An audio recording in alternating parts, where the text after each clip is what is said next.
Hello. Welcome to our celebration of 110 years of the Altar and Rosary Society. We hope to bring through our life through the models and period clothing what each woman of that decade might have looked like, and a few fun facts about Sacred Heart as well. As we step back to our founding father, just think of this young priest of 26 years old from Belgium being sent to the United States. In other words, to start a parish and get those Belgians in order. I believe Father Coleman's was a master of the big picture and delegating. Here's our Father Coleman's now. You might know him as Mr. Pew-Pal Don Lewis. Father Coleman's not only started our church, but founded a Flemish newspaper, a Flemish band called The Notes, and also helped establish the Quad City Airport. There are his goggles and his helmet. In 1908, with the help of 4 nuns, they had a graduating class of 6th, 8th graders. In other words, Father Coleman's was doing a lot more than flying around town in his airplane.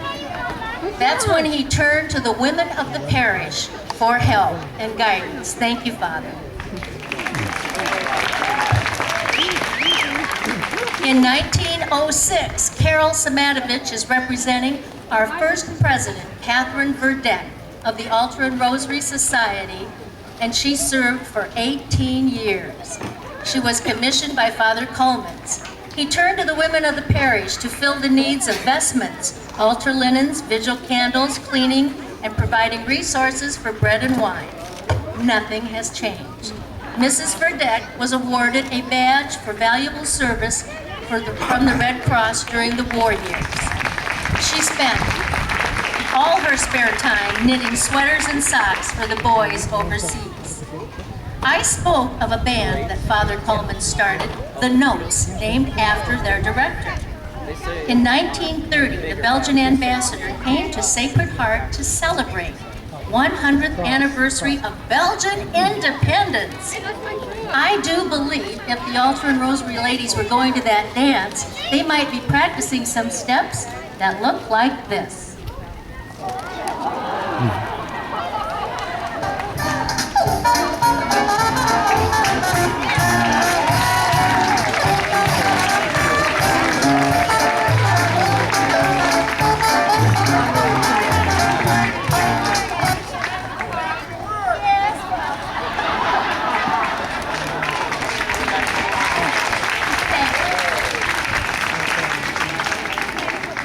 1930, here is our Mrs. Colleen Rafferty in her 30s attire, with the many duties assigned to Altar and Rosary.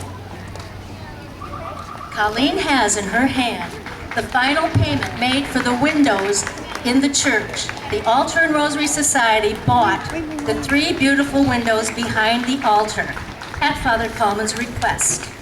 The check was made out for $3,000. Here's a clever note. In 1937, a credit union was founded so people could borrow more money. And the pastor's salary was $83 a month, the power bill $62, the phone was $750.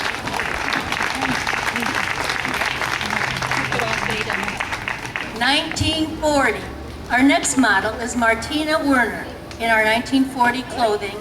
Of course, we know it as wartime. However, Sacred Heart motto was debt-free in 43. Father Coleman's was told upon his deathbed that every parish debt had been paid in full at Sacred Heart.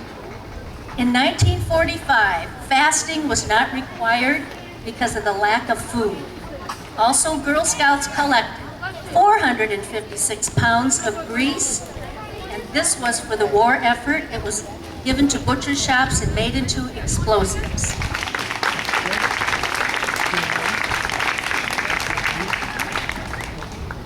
Well, here we are, 1950, and some people never lose their energy or enthusiasm, and that's our Barb Copens. She's carrying the engraved rosary her mother-in-law received from Altar and Rosary for being the president in the 50s. These were happy days at Sacred Heart. We had a new school in 1953, In 55, we laid the cornerstone for a new convent for 26 nuns. In 58, we had our own Miss Moline, K.Y. Also in 58, permission was given to receive communion at funeral masses. Now get this, on Tuesday and Friday evenings, Father, non-Catholics were encouraged to stop by the rectory and talk about their faith. Flemish confessions were still available. Well, 1960 enters our Kate Schaefer in her Jackie Kennedy outfit. She could be on her way to do bandage rolling. In 1966, not only was English introduced for our liturgy, but a need for a new car for the nuns was sent to our president of the PTA, Marge D. Decker. Well, there were no funds available for a new car, so a green stamp drive was started. The women of the parish licked and filled 1,176 books of green stamps and bought the nuns a car. The 60-year-old practice of posting weekly contributions in the bulletin was suspended. Pastor's salary was now up to over $2,000 a month, and parish boundaries were redrawn. Christ the King took 350 of our families. Kate was one of them.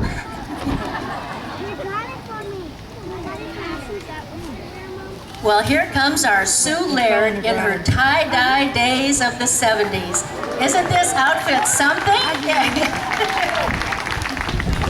She carries with her the baptismal gown that's created and embroidered by the altar and rosary and used now for our baptisms. That year, during the St. Vincent de Paul clothing drive, 2 tons of clothing was collected. In addition to the new drapes at the rectory in the dining room, we're not sure if this fabric came from there. The altar and rosary gave $500 for copper gutters on the church. Saturday evening masses were started. Babysitting during those masses was encouraged and provided at the hall. 12 people began the Eucharistic ministry, and bulletins were now handed out after Mass. And once again, quiet was encouraged for moving the kneelers during communion. Thank you, Sue.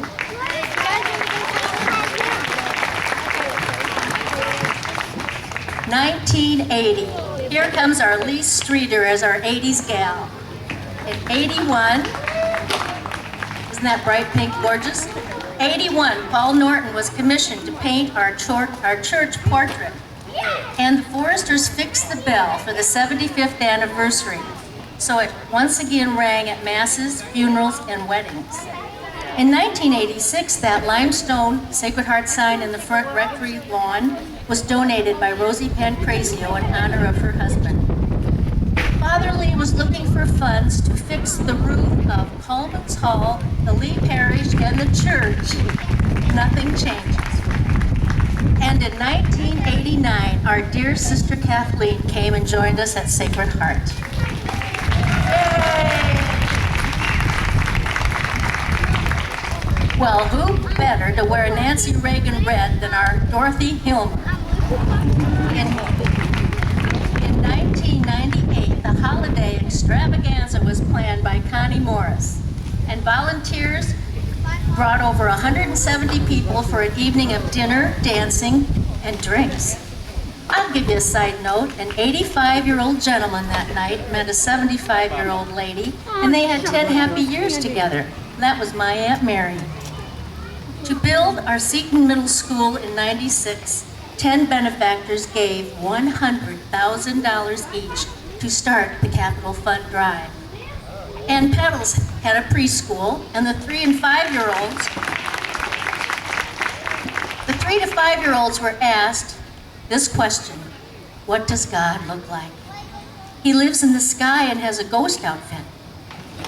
He's up in the air with dead people. I don't know how they stand up. And finally, he has a crown and sometimes wears a bathrobe. Well, now we have reached our present time. Can all the altar and rosary ladies please join me on stage? Thank you. I have to do 2 million noise to my house. Okay, good. Enjoy. Thank you. In 2001, Monsignor Wellman was sent to us with his border collie to shepherd this parish, and we've had a lot of good things going for 16 years.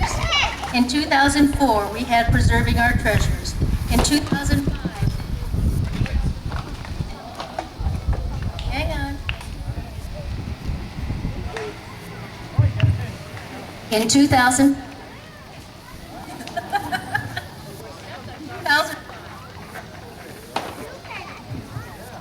In 2005, we started the cookie drive for $6 a pound, and I know they have not raised the price. In 2010, the memorial gardens were created.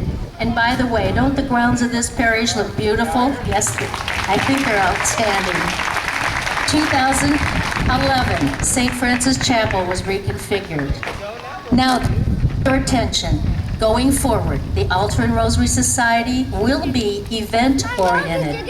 You, as volunteers, can sign up for the fall salad luncheon and card party, for the simple bakeless bake sale, for saying rosaries at funerals, and oh yes, we'll take care of those linens and clean the church and vigil candles, all for a $5 membership fee a year. Oh, well look at this, we have a surprise. It's Sister Harmonica. Thank you for joining us, sister. Perhaps you can take Father Coleman's collection basket and make a few donations. Recognize her? Might have just seen her singing at 11 o'clock Mass. And this concludes our celebration. Thank you for helping us.